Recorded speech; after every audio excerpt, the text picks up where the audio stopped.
Bonjour à tous, c'est Lopel. Aujourd'hui on va voir pourquoi de manière générale on perd notre temps aujourd'hui quand on essaye d'apprendre quelque chose, et aussi on va voir comment essayer de régler ce problème-là pour apprendre mieux et plus vite.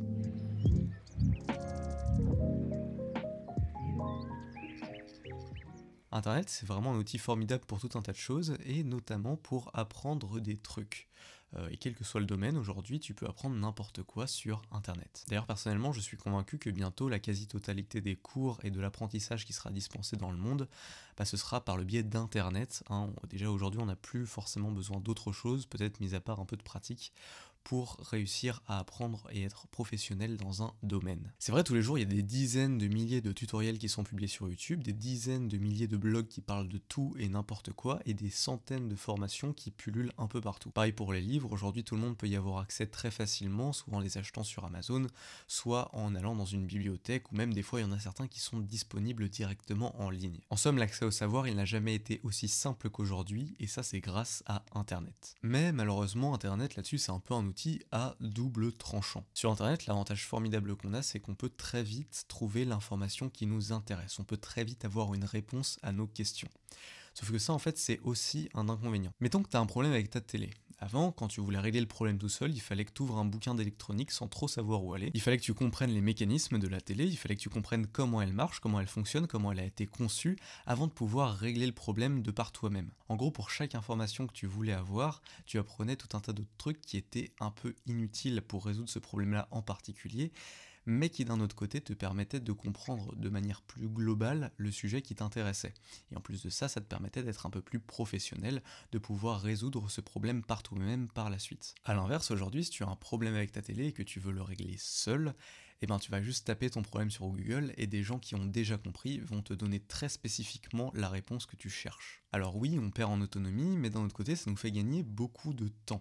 Et moi-même, je suis d'accord, quand c'est un sujet qui nous intéresse pas du tout, dont on n'a pas envie d'apprendre les bases, c'est bien plus intelligent d'aller sur Google pour avoir des gens qui connaissent déjà la réponse. Seulement, il y a quand même un petit souci, c'est qu'en fait, ce comportement-là, il a tendance à changer nos habitudes d'apprentissage. Et donc, quand il y a un sujet qui nous intéresse vraiment, que cette fois on a vraiment envie d'apprendre, on va avoir tendance à faire la même chose. On a de plus en plus tendance à se concentrer sur ce qu'on veut savoir, à se concentrer sur la solution, sans jamais laisser de place à l'information inutile, à l'information subsidiaire, qui est pourtant essentielle pour comprendre dans sa globalité un domaine, et pour assimiler et intérioriser l'information qu'on nous donne. Et ça pose également un autre problème, qui est celui de retenir l'information.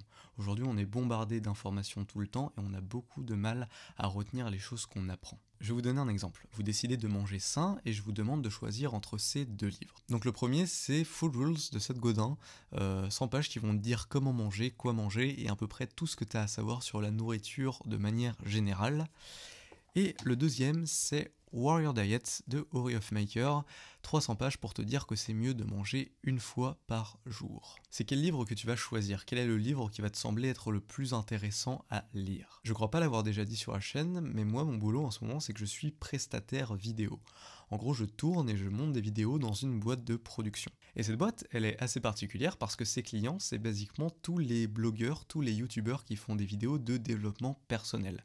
Donc tout ce qui est à base de comment gagner beaucoup d'argent, comment devenir beau, musclé, fort, intelligent, avoir toutes les femmes à ses pieds, etc. Ce qui fait que je me tape chaque jour plusieurs heures de ces vidéos-là. Alors c'est cool, c'est des bonnes vidéos, il y a quelquefois des choses intéressantes qui sont dites, mais au final, qu'est-ce que je retiens de ces vidéos-là? Qu'est-ce que ça m'apporte? Rien, ou en tout cas pas grand chose. Il y a tellement d'informations intéressantes et spécifiques dites en si peu de temps que le cerveau il a tout simplement pas le temps de traiter, d'assimiler et de retenir l'information. Ça rentre dans une sorte de fouillis mentale, il y a 2-3 infos qui vont peut-être pouvoir me marquer, mais d'un, je les oublie vite, et de deux, ça ne me renseigne pas sur la globalité du sujet. Et du coup, en principe, c'est exactement ce qui se passe aussi pour vous quand vous regardez à la suite des vidéos sur YouTube.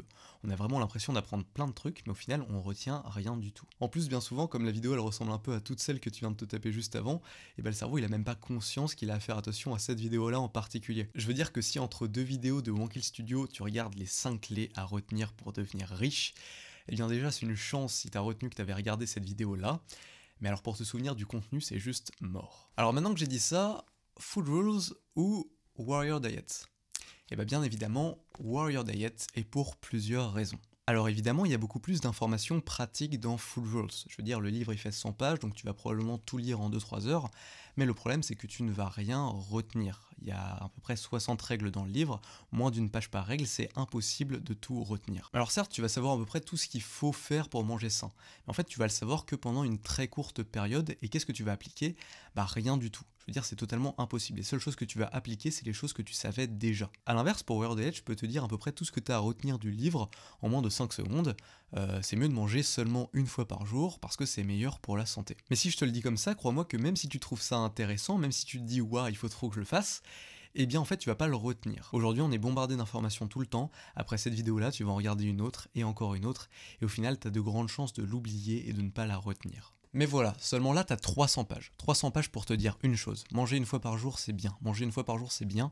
Manger une fois par jour, c'est mieux. Après 300 pages de ce message-là, répété de différentes manières, avec des petites histoires, des études, des comparaisons, eh bien ce message-là, tu l'as pas retenu. Ce message-là, tu l'as intériorisé. T'as même plus besoin d'y penser pour le savoir, tu le sais. Ce message-là, il fait partie de toi. Du coup, qu'est-ce que ça nous apprend et comment faire pour apprendre quelque chose efficacement? Déjà, l'important, c'est de se concentrer sur un sujet en particulier, ne pas divaguer d'un sujet à un autre. Par exemple, si tu veux savoir comment créer un potager, eh ben, il faut s'investir dedans, il ne faut pas seulement aller lire un article de blog tous les 10 du mois. En second lieu, il faut aussi être capable de prendre de la hauteur et de regarder le sujet dans sa globalité. Si tu veux faire un potager et que le sujet t'intéresse, il ne faut pas regarder des tutos sur comment planter des carottes, puis ensuite regarder des tutos sur comment planter des aubergines.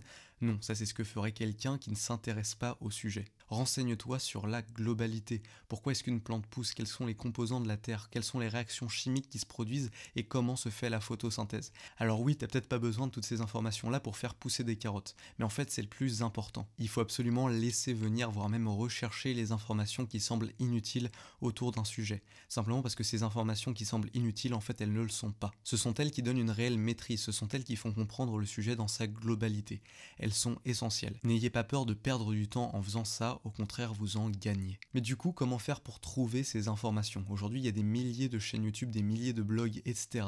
qui ne font que donner des petites solutions et qui font perdre un temps monstrueux à des gens qui veulent se renseigner sur un sujet de manière plus globale. Et ces chaînes-là, elles le font pas par méchanceté, elles le font juste pour deux raisons. La première, c'est parce qu'il faut bien faire des vidéos, il faut bien faire des vues pour que les gens regardent. Et la deuxième, c'est que souvent, elles vendent un truc à côté. Ce qu'ils vendent à côté, souvent, c'est une formation qui contient, elle, tout ce qu'il faut connaître sur le sujet pour devenir un professionnel et très vite. Et ça, du coup, c'est une des solutions, la formation. La formation, elle regroupe tout, elle traite le sujet dans sa globalité et c'est un très bon moyen de gagner du temps tout en apprenant efficacement.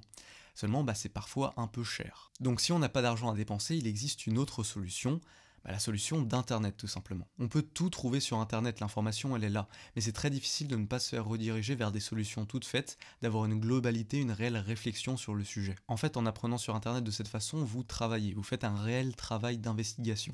C'est quelque chose qui demande beaucoup de temps, beaucoup d'efforts, mais qui est certes 100% gratuit. Et enfin, il y a la dernière solution, les livres. Le livre, comme je l'ai dit tout à l'heure, c'est une explication globale d'un sujet. C'est quelque chose qui va te demander de l'investissement en temps, certes, mais tu sais où tu vas et chaque information te donne une compréhension plus large du sujet. Pour peu que tu lises les bons livres, tu peux facilement te déclarer expert dans un domaine en ayant lu seulement une dizaine ou une vingtaine de livres sur un sujet. Et en plus, il est quand même beaucoup plus facile de trouver un bon livre qu'une bonne vidéo ou même une bonne formation.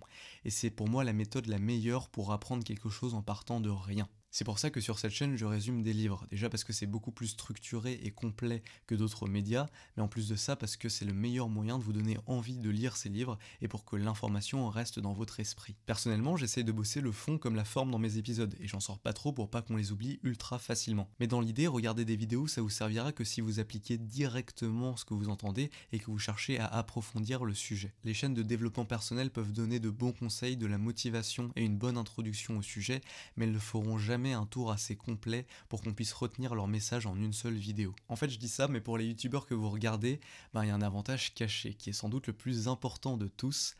Mais ça, on le verra dans le prochain épisode, donc n'hésite pas à t'abonner pour ne rien rater. Merci à toi d'avoir regardé la vidéo, j'espère qu'elle t'a plu.